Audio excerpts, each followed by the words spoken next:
Em 96 nasceu a nossa franquia de helicóptero indo em direção ao horizonte favorita. Resident Evil foi um marco na história de alguma coisa, eu só não consigo explicar exatamente o porquê. Talvez seja por sua ótima atuação. Oh, Barry! That was too close. You were almost a Jill sandwich. Sua ótima jogabilidade.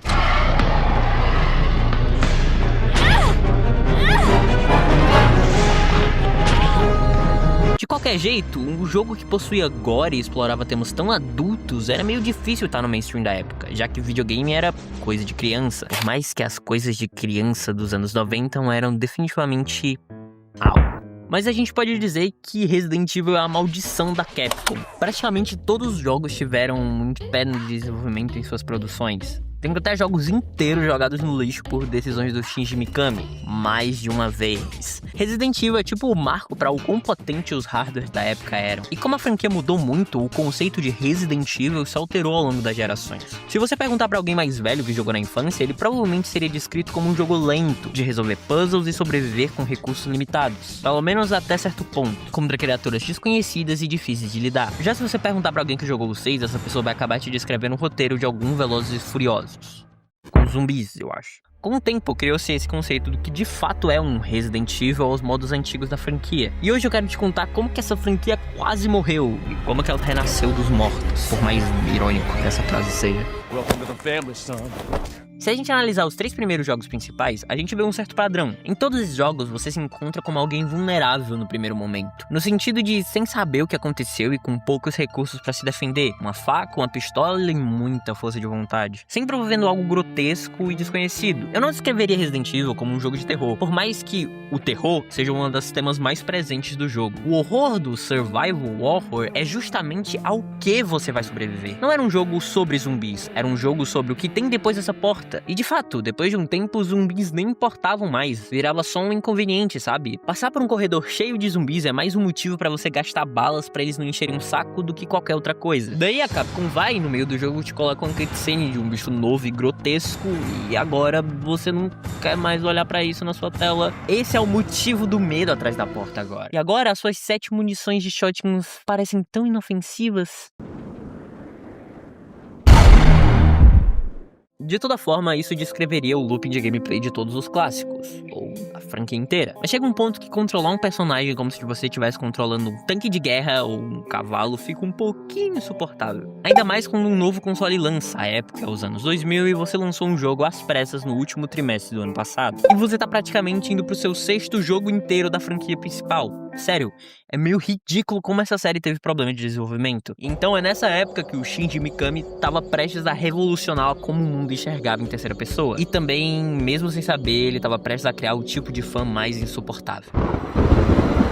Isso aqui, meu amigo, não é uma frase, é o nada na sua forma mais visual possível. O que seria um Resident Evil? Sério, o primeiro jogo é um vírus zumbi criado em um laboratório em uma mansão de um velho rico. Depois você é um policial M98 tentando fugir de um míssil nuclear lançado em direção à sua cidade, na sua primeira noite de trabalho. Depois você controla uma oficial traumatizada tentando fugir dessa mesma cidade, tentando matar uma arma biológica inteligente. Aí lembra do Emo de 98? Pois é, agora ele trabalha pro presidente dos Estados Unidos por algum motivo. Que ao invés de se aposentar por sobreviver a um míssil, não, sem cota de insalubridade, tá bom então. Afinal, sobre o que é esse jogo, o que é essa franquia? O título original, ou o título japonês de Resident Evil é Biohazard, que significa arma biológica. Então quer dizer que qualquer história desse jogo é sobre arma biológica, certo? Também não, porque chega um ponto que qualquer coisa é dada como fato científico e tirada uma explicação da relação do Leon com a Ada, que não existe. Então, o que é afinal?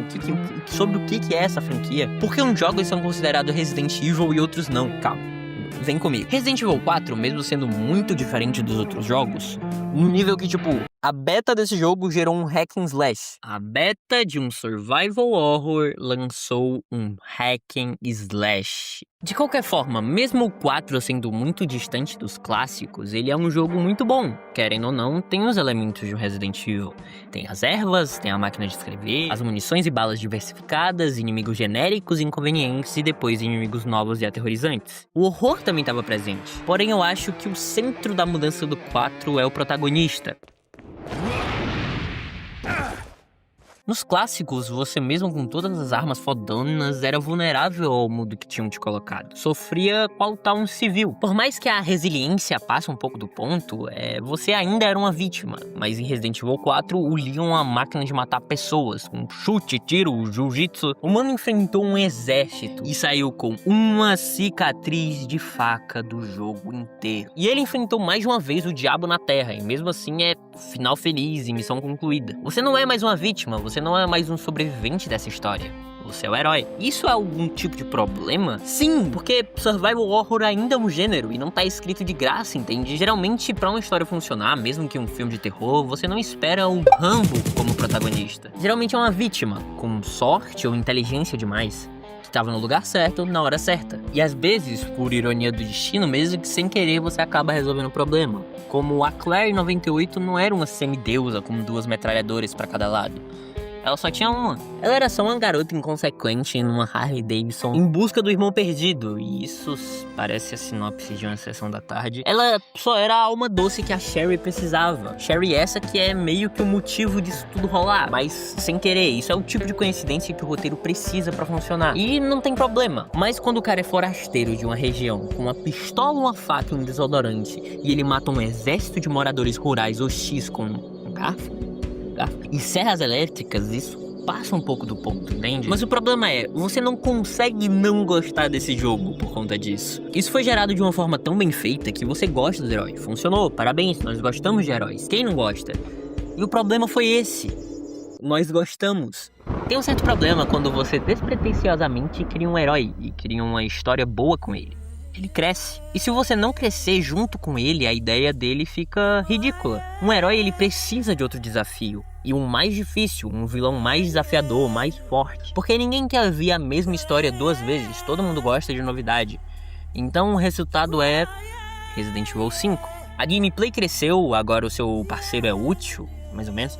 A história é em outro território remoto do mundo. O vilão agora nem mais é humano.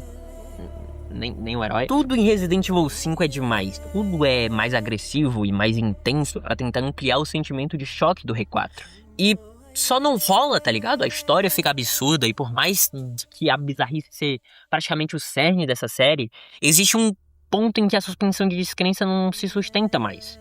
É só absurdo, ridículo. E aí, lembra do herói? Então, agora ele tá 2 vezes pior, porque a história ficou mais épica e a próxima vai ter que ser mais épica ainda. Pra ser mais específico, o problema ficou 6 vezes pior. Resident Evil 6. Deixa eu te dar uma ideia. E se a gente colocar tudo? Sabe Raccoon City? A gente vai fazer de novo, mas agora tudo. 800 personagens novos, agora todo mundo tem poderes, 6 campanhas, o fim do mundo, o apocalipse, todos os demônios na Terra e o Leon continua com uma pistola e um sonho. Mano, calma. Você lembra lá atrás, quando a gente precisava de um ink button pra salvar? E era limitado, você não lembra não? Quando recarregar era um problema, às vezes até desviar em um corredor era difícil. Alguém perdeu a linha muito forte. Eu acho que não seja culpa de Resident Evil 4. O 6, ele não é um jogo ruim por si só, pelo menos eu acho. Tem tudo que um Uncharted da vida iria querer. Explosões, ações exageradas, armas diversificadas, zumbis com armas. Esse é o problema. Eu citei elementos de um jogo de ação. E quando eu abro Resident Evil, eu não espero abrir um Doom pra estraçalhar demônios com a serra elétrica. Se eu quiser fazer isso, eu abro Doom. Eu creio que a alma do clássico era você ser humano, de carne, osso, polígonos mal projetados. Você sangrava, se ferrava inteiro, um ataque de zumbi te fazia ficar preocupado sobre o quão estar machucado iria te atrapalhar. Mas eu não quero dizer que o game design tem que ficar parado nos anos 90. Resident Evil morreria assim que assumisse uma única fórmula. A Capcom sempre quis ter esse lado mais ação com um fundo grotesco, mas nunca deu certo. Por conta que não é isso que Resident Evil se propõe a fazer. Eu não queria ser chato ou hipócrita. O quão ridículo e ao mesmo tempo o quão badass é a cena do Leon versus Chris atirando pra todo lado. É grotesco, mas é tão lindo. E mesmo depois de R6, eles ainda tiveram a coragem de lançar Revelations 2, que não segue a mesma ideia exatamente. Tentaram trazer o terror em modo multiplayer, trazendo um co-op pra campanha. E enquanto um personagem é um bebê chorão que segura a lanterna, os outros têm armas e tem que ficar carregando o jogo inteiro. Não sendo hipócrita aqui de novo, o jogo é divertido no modo arcade, mas o problema é, se ele não fosse divertido, eu não ia saber nem o que dizer. Qualquer jogo ele tem que se esforçar pra fazer com que a atividade de perder neurônios clone com qualquer amigo em qualquer peça digital fosse chata. Como eu disse, é divertido, mas é um arcade pobre. Porque se eu quiser um multiplayer de infectados, eu jogo Left 4 Dead, não Resident Evil. Por algum motivo, a Capcom queria tornar Biohazard em um Call of Duty de zumbi, sendo que nem era necessário. Aí Resident Evil virou aquele brinquedo que você nunca sabe o que fazer direito. O lucro sempre foi visado no máximo, mas isso é tão burro. Tipo assim, os Resident Evil clássicos não venderam mal, e mesmo que a indústria estivesse se modificando, Resident Evil não clamava por uma mudança. Até que ele mudou pela terceira vez, pra pior. E aí sim, ele precisou de outra mudança. A franquia ficou num limbo por praticamente 5 anos sem um game da franquia principal. Até que por volta de 2016, isso aqui aconteceu na falecida E3.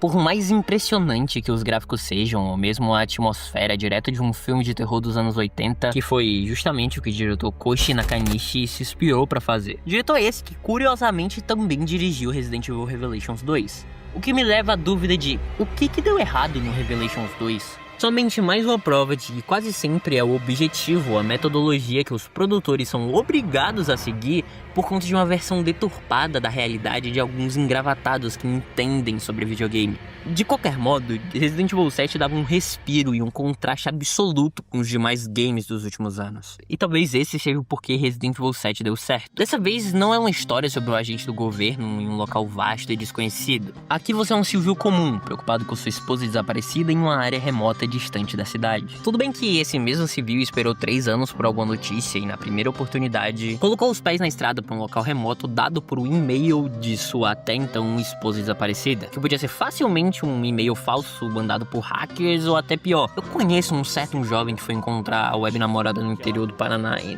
não acabou muito bem. Jorel, me descreve como você mata o seu irmão. O Ethan investiga uma mansão no meio de um pântano e encontra sua esposa em uma espécie de cárcere privado de uma família maluca nada higiênica. E aparentemente ela tá possuída. E minuto depois você assassina sua esposa, mais de uma vez. Um civil que sabe manusear armas perfeitamente? Claro, estamos na Louisiana, então... God bless Brasil! E esses são só os 30 primeiros minutos de gameplay. Tudo que envolve esse jogo é único. A forma como a madeira range, como as sombras se comportam e como quanto você tá vulnerável por grande parte do jogo. Você é sequestrado pela família Bake. E ao que tudo indica, no começo do jogo, essa família é uma grande referência ao massacre da Serra Elétrica.